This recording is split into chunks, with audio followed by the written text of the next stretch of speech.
Hello everyone. So in this class we will discuss the electron affinity and we can also say electron gain enthalpy क्या होता है समझिए. Electron affinity मतलब electron का attraction. मतलब यहाँ पे अपन कहीं ना कहीं न्यूट्रल एटम के अंदर इलेक्ट्रॉन ऐड करेंगे. इलेक्ट्रॉन गेन एंथैल्पी मतलब इलेक्ट्रॉन को ऐड करेंगे तो एनर्जी में जो चेंज आएगा. एंथैल्पी मतलब एनर्जी, जो एनर्जी में चेंज आएगा उसी को क्या बोलते हैं, इलेक्ट्रॉन गेन एंथैल्पी. एटम में आप इलेक्ट्रॉन ऐड करोगे तो दो चीजें होंगी, या तो इलेक्ट्रॉन पर अट्रैक्शन होगा या इलेक्ट्रॉन पर रिपल्शन होगा. अगर इलेक्ट्रॉन पर अट्रैक्शन होगा तो इलेक्ट्रॉन एफिनिटी अपन बोलेंगे पॉजिटिव, ऐड करना चाहता है. तो अगर वो इलेक्ट्रॉन को ऐड करना चाहता है तो प्रोसेस एक्सोथर्मिक होगा, एनर्जी रिलीज होगी, डेल्टा एच जी नेगेटिव होगा. इलेक्ट्रॉन पे आपने ऐड करने की कोशिश कर रहे हो पर रिपल्सन हो रहा है, और अगर रिपल्सन हो रहा है तो वही रिपेल करेगा जो ऑलरेडी स्टेबल है. तभी तो इलेक्ट्रॉन ऐड करना नहीं चाहता. अब अंबानी को रुपए तो अंबानी मना कर देगा, रिपेल करेगा आपके रुपए में. क्या मेरी बात क्लियर है? तो group 18, group second and nitrogen, ये आपके पास इलेक्ट्रॉन रिपेल करते हैं. यहाँ इलेक्ट्रॉन एफिनिटी जीरो होती है, फिर नेगेटिव बोल सकते हैं. जीरो मतलब इलेक्ट्रॉन ऐड ही करना नहीं चाहता, तो आपको फिर भी ऐड करवाना है जबरदस्ती. तो एनर्जी देनी पड़ेगी, एनर्जी एब्जॉर्ब करेगा तो एंडोथर्मिक है, डेल्टा एच जी पॉजिटिव होगा. इनके केस में जितना पॉजिटिव मोर जेड इफेक्टिव होगा, more electron will attract, more energy will release. Carbon oxygen fluorine में, फ्लोरीन का जेड इफेक्टिव ज्यादा है तो ये एक्सोथर्मिक ज्यादा प्रोसेस होगा, हाईली एक्सोथर्मिक होगा, तो इसका इलेक्ट्रॉन एफिनिटी सबसे ज्यादा.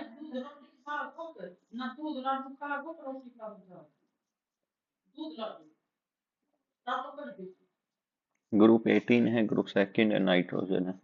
आप इन तीनों में इलेक्ट्रॉन ऐड करोगे, प्रोसेस तीनों में एंडोथर्मिक है. हाईली स्टेबल ग्रुप 18 होता है, फिर ग्रुप सेकंड और फिर नाइट्रोजन. तो ये बिल्कुल ऐड करना पसंद नहीं करेगा. और अगर ये बिल्कुल ऐड करना पसंद नहीं करेगा तो ये एंडोथर्मिक प्रोसेस है. ये बहुत ज्यादा एंडोथर्मिक होगा, हाईली एंडोथर्मिक, बहुत ज्यादा डेल्टा एच की पॉजिटिव वैल्यू बहुत ज्यादा मिलेगी. और यहाँ पे डेल्टा एच की पॉजिटिव वैल्यू तो मिलेगी पर वो पॉजिटिव वैल्यू कम मिलेगी. अगर ये कम मिलेगी तो इसका मतलब है लिस्ट एनर्जी रिक्वायर्ड होगी, ऑब्वियस सी बात. समझ में बात. तीनों एंडोथर्मिक है पर डेल्टा एच की पॉजिटिव वैल्यू यहाँ सबसे कम होगी. इसका मतलब इसकी इलेक्ट्रॉन एफिनिटी इन तीनों दोनों के कंपैरिजन में ज्यादा. इलेक्ट्रॉन एफिनिटी मतलब इलेक्ट्रॉन का अट्रैक्शन, जब जब अट्रैक्शन होगा तब तब एनर्जी रिलीज होगी. आपने इलेक्ट्रॉन ऐड किया तो अट्रैक्शन होगा, रिपल्शन भी होगा. रिपल्शन इसलिए होगा क्योंकि स्टेबिलिटी खराब हो रही होगी. ग्रुप 18 है वो नोबल गैस है. ग्रुप सेकंड NH2 है और एक नाइट्रोजन है जो हाफ फील्ड है. डेल्टा एच जी और इलेक्ट्रॉन एफिनिटी में एक रिलेशन है. Delta H G equals to minus E minus 5/2 RT. Electron affinity calculated at absolute temperature 0 kelvin. Electron delta H G equals to minus E minus 5/2 RT. अपन calculate करते वो 0 kelvin पे calculate करते तो relation बच गया delta H equals to minus of E.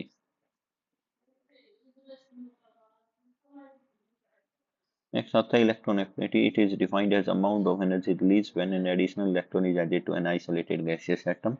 X में electron add करोगे एक्स नेगेटिव बनेगा तो ये एक्सोथर्मिक है.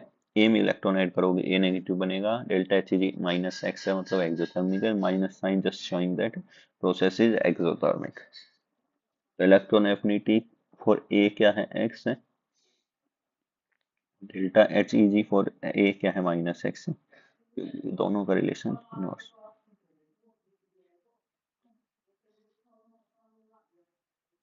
Z plus electron, Z negative बना रहा है. Delta H G plus Y है मतलब एंडोथर्मिक है. Delta H G plus Y है, इलेक्ट्रॉन एफिनिटी माइनस.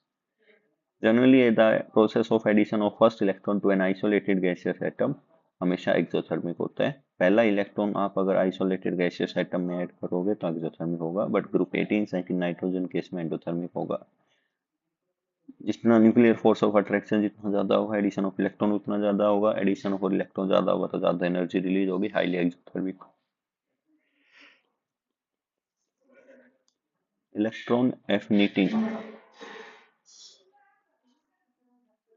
एक्सो और एंडो में हमेशा एक्सो की ज्यादा होती है एंडो से. नेक्स्ट आता है beryllium boron neon. 2s2 2p3 2p6 है, हाईली स्टेबल है. 2p6 उसके बाद बेरिलियम, उसके बाद नाइट्रोजन। तो सबसे मुश्किल से इलेक्ट्रॉन ऐड होगा नियोन में, सबसे आसानी से होगा नाइट्रोजन में, क्योंकि इलेक्ट्रॉन एक्टिविटी नाइट्रोजन ज़्यादा।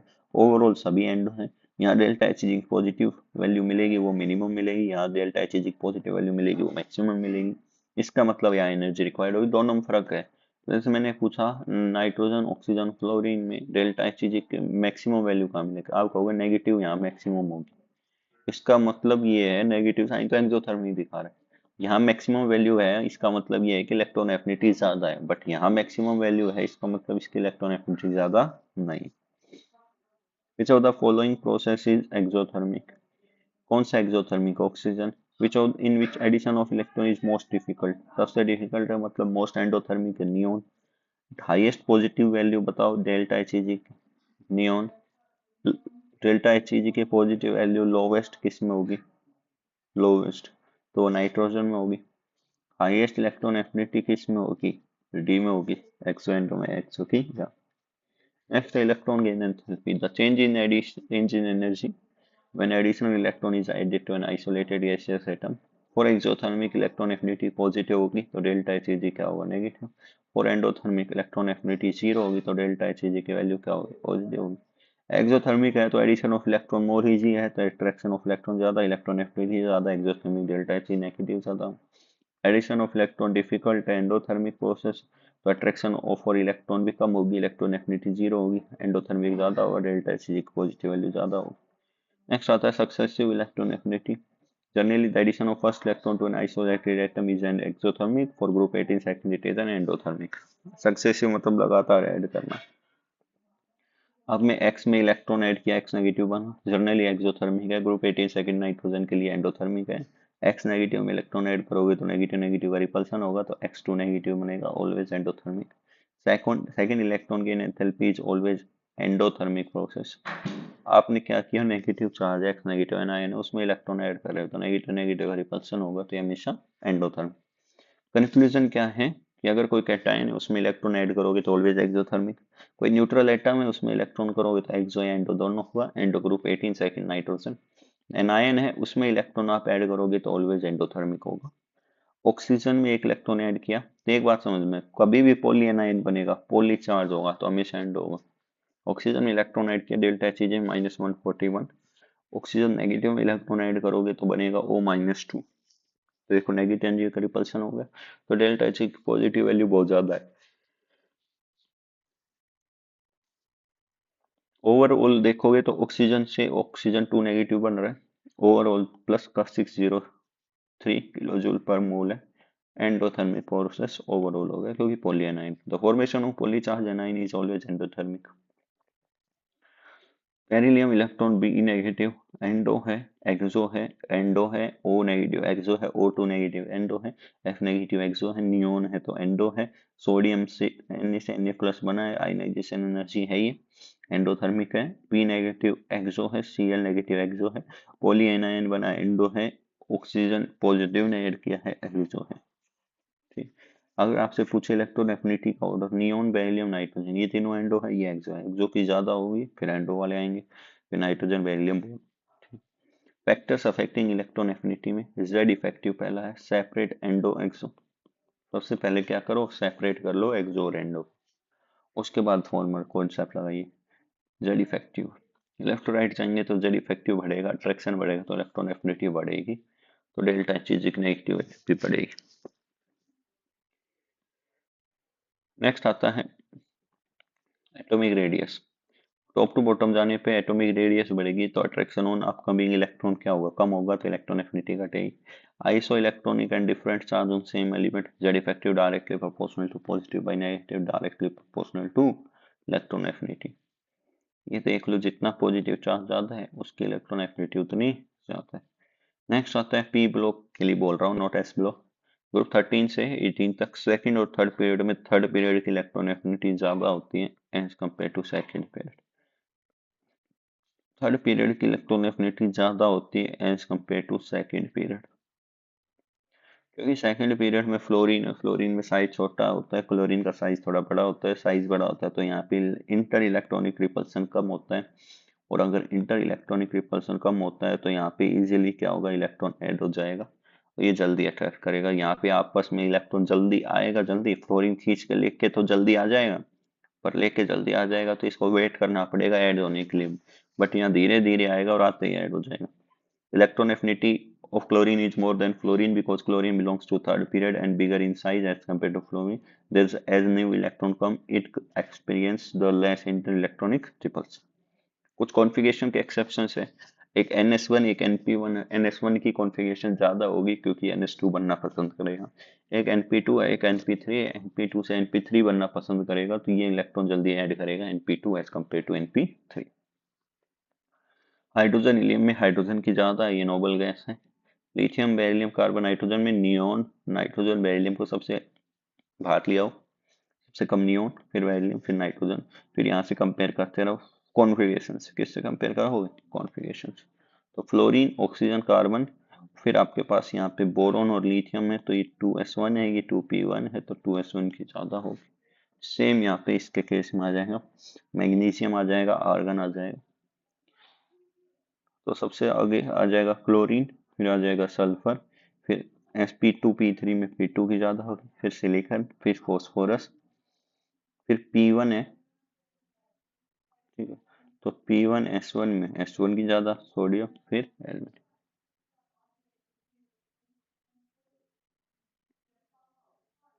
Minimum electron affinity in period inert gas configuration. Maximum electron affinity in period halogen. Maximum electron affinity in periodic table chlorine. कौन सा समझ में आ गया? Minimum electron affinity in period inert gas. Maximum electron affinity in period halogen. Maximum electron affinity periodic table chlorine. Top to bottom जाने पे atomic ADA बढ़ता है, attraction घटता है, इलेक्ट्रॉन एफिनिटी घटती, ऑर्डर ये चलेगा, कोई डाउट। ग्रुप नंबर 16 एंड 17 में आप याद रखना है fluorine, chlorine, bromine, iodine. NEET 2026 re NEET सीधा सवाल आया इलेक्ट्रॉन एफिनिटी से। फ्लोरीन, क्लोरीन, ब्रोमीन, आयोडीन, तो क्लोरीन और फ्लोरीन में क्लोरीन की ज्यादा, फिर आ जाएगा फ्लोरीन, फिर ब्रोमीन और फिर आयोडीन, ठीक है। तो ग्रुप नंबर 17 में chlorine, fluorine, bromine, iodine. Group number 16 में ऑक्सीजन सबसे पीछे चला जाएगा, सल्फर, सेलेनियम, TPO, ये पोलिनियम आ जाएगा सबसे पीछे, ऑक्सीजन आ जाएगा मिनिमम इलेक्ट्रॉन एफिनिटी है। ग्रुप 15 में नाइट्रोजन की सबसे कम होती है, बाकी ऑर्डर सेम रहेगा। एंटीमनी बिस्मिथ में एंटीमनी की ज्यादा होती है, बिस्मिथ की कम होती है। ग्रुप 18 के अंदर डेल्टा एच जी पॉजिटिव है, एंडोथर्मिक है। हीलियम की लिस्ट डेल्टा एच जी पॉजिटिव मतलब इसकी इलेक्ट्रॉन एफिनिटी सबसे ज्यादा है, हीलियम को उठा के नीचे ले आओ, ऑर्डर चलता रहेगा। Helium, radon, xenon, argon, krypton की बराबर है, नियोन की सबसे कम है। इसमें नियोन की वैल्यू होती है +116, इसका मतलब है most difficult to add electron, ठीक है। हम ये आप क्वेश्चन पढ़ के देखो, सवाल लगा। ऑक्सीजन, फ्लोरीन, सल्फर, क्लोरीन कभी भी एडजेसेंट ग्रुप का या सेल फैक्टर काम नहीं करेगा। जो नोबल गैस जल्दी बनाएगा उसकी इलेक्ट्रॉन एफिनिटी ज्यादा होगी। Oxygen, sulphur, fluorine, chlorine, fluorine chlorine वाले एक इलेक्ट्रॉन ऐड करते ही नोबल गैस बन जाएंगे, ये 2 इलेक्ट्रॉन ऐड करेंगे तो इनकी ज्यादा होगी फ्लोरीन क्लोरीन की as compare to oxygen and sulphur. और इन दोनों में आपको पता ही, तो ऐसे चलेगा ही, ध्यान रखना। नाइट्रोजन, ऑक्सीजन, फॉस्फोरस, सल्फर, तो इनको बताओ आपको 2 इलेक्ट्रॉन ऐड करना है, इसमें 3 इलेक्ट्रॉन, तो इसका फ्लोरीन, क्लोरीन, ब्रोमीन, आयोडीन की सबकी ज्यादा होगी इनसे। Carbon, silicon, nitrogen, phosphorus, NP2 NP3 है तो यहाँ एक्सचेंज हो रहा है तो इसलिए यहाँ पे ये कॉन्फ़िगरेशन रहेगा। P2 की ज्यादा होगी P3 से, तो इन दोनों की ज्यादा है, इन दोनों में इसकी ज्यादा। सवाल आ जाए ऐसे में, तो नाइट्रोजन सबसे पीछे होगा, ऐसा ऑप्शन पकड़ लो क्योंकि ये एंडो है बाकी एक्सो है। नाइट्रोजन सबसे पीछे होगा, बाकी एंडो एक्सो है, इसमें एक इलेक्ट्रॉन ऐड होगा, इसमें 2, इसमें 4। नाइट्रोजन, फ्लोरीन, क्लोरीन, सोडियम है तो सबसे पीछे नाइट्रोजन आएगा, सबसे ज्यादा क्लोरीन, फिर फ्लोरीन, एक एक इलेक्ट्रॉन ऐड होगा, फिर सोडियम आ जाए। लिथियम और सोडियम में किसकी ज्यादा होगी, लिथियम की टॉप टू बॉटम जाने पर इलेक्ट्रॉन एफिनिटी घटती है। सेकंड और थर्ड पीरियड में थर्ड पीरियड की ज्यादा होती है, बट वो किसके केस में, ग्रुप नंबर 13 से 18। कह रहा है कि किसमें फर्स्ट इलेक्ट्रॉन और सेकंड इलेक्ट्रॉन या यही होगा। ऑक्सीजन, सल्फर में इजी होगा, ऑक्सीजन नेगेटिव, सल्फर नेगेटिव में, सल्फर नेगेटिव में इजी होगा क्योंकि साइज बड़ा होता है। एक्स से एक्स पॉजिटिव बनेगा तो ये प्रोसेस को आयनाइजेशन एनर्जी बोलूंगा, एक्स पॉजिटिव से एक्स बनेगा डेल्टा एच जी। मोड लगा के बोल रहा हूँ, आयनाइजेशन एनर्जी ऑफ एक्स किसके बराबर होगा, delta H G of X positive. ये देखो, delta H G of X किसके बराबर होगा, ionisation energy of X negative. X is greater than X negative, that effective. तो ionisation energy of X is greater than ionisation energy of X negative. Ionisation energy of X negative हम बोल सकते हैं delta H G of X. तो मतलब ionisation energy of X is greater than delta H G of x, मतलब कोई x atom होगा उसकी आयनाइजेशन एनर्जी उसकी डेल्टा एच जी से ज्यादा मिले। Ionization energy of neutral atom is always greater than delta Hg of any another neutral atom. Ionization energy sodium की 5.1 है, तो आयन की क्या होगी, 5.1 ही होगी मैग्नीट्यूड वाइज। ये आप कंपेयर कर लेना। ये क्वेश्चन ये देख लीजिए, fluorine chlorine F negative C L negative में आयनाइजेशन एनर्जी का ट्रिक से अपन ने डायरेक्ट सोल्व किया था। बाकी हम ऐसे देख सकते हैं कि फ्लोरीन क्लोरीन में तो मैं कंपेयर कर लूंगा, बट अगर एनायन है तो उनको कंपेयर करने के लिए मुझे कॉन्सेप्ट का यूज करना पड़ेगा। मुझे पता है किसी एनाइन की आयनाइजेशन एनर्जी कैसे कंपेयर होती है, मुझे पता है किसी एनाइन की ionisation energy delta H G compare हो जाती है। तो मुझे पता है ionisation energy of F negative delta H G of F है, और ionisation energy of C L negative delta H G of C L है। और delta H G of fluorine और सी एल में किसकी ज्यादा है, सी एल की ज्यादा होती है, ऑब्वियस सी बात है। इसलिए मैं कह सकता हूँ ionisation energy of C L negative और एफ नेगेटिव में सी एल नेगेटिव की ज्यादा। Delta H G of F और delta H G of C L में इसकी ज्यादा है, तो इससे ये कह सकता हूँ कि आयनाइजेशन एनर्जी ऑफ एफ और सी एल में किसकी ज्यादा है, सी एल नेगेटिव की। इसलिए यहाँ से ऑर्डर ही आ जाएगा। मेन का तो पता ही है, क्लोरीन फ्लोरीन में आयनाइजेशन एनर्जी फ्लोरीन फिर क्लोरीन, इन दोनों में कंपेयर करना है तो पहले सी एल नेगेटिव आ जाएगा फिर F negative. C L positive F positive की इलेक्ट्रॉन एफिनिटी कंपेयर करनी है, तो कैसे कंपेयर करूंगा, आयनाइजेशन एनर्जी सी एल की है और ये आयनाइजेशन एनर्जी फ्लोरीन है, तो इसकी ये ज्यादा है तो इनकी ये ज्यादा होगी। पोटेशियम प्लस और Na प्लस में तो Na की आ जाएगी, ऑब्वियस सी बात। पूछे सवाल देख लो, oxygen sulphur sulphur, oxygen negative sulphur sulphur, oxygen sulphur negative oxygen, क्योंकि ये प्रोसेस एंडोथर्मिक ही एक्सो एक्सो एंडो में हो जाएगा। ऑक्सीजन नेगेटिव सल्फर क्योंकि साइज बड़ा, खत्म हो गया। सल्फर ऑक्सीजन नेगेटिव सल्फर, क्योंकि एंडो प्रोसेस होगा, नेगेटिव में ऐड करोगे तो एंडो होगा। एस नेगेटिव ओ ऑक्सीजन की, क्योंकि प्रोसेस एक्सो। ठीक है, आई होप यू अंडरस्टैंड ये video. Thank you, have a good day. है ना, ये इलेक्ट्रोनेफिलिटी खत्म हो गया, सारे टाइप के सवाल करवा दिए हैं, एक दो सवाल ही आप सोल्व करके देख लेना। Thank you, have a good day.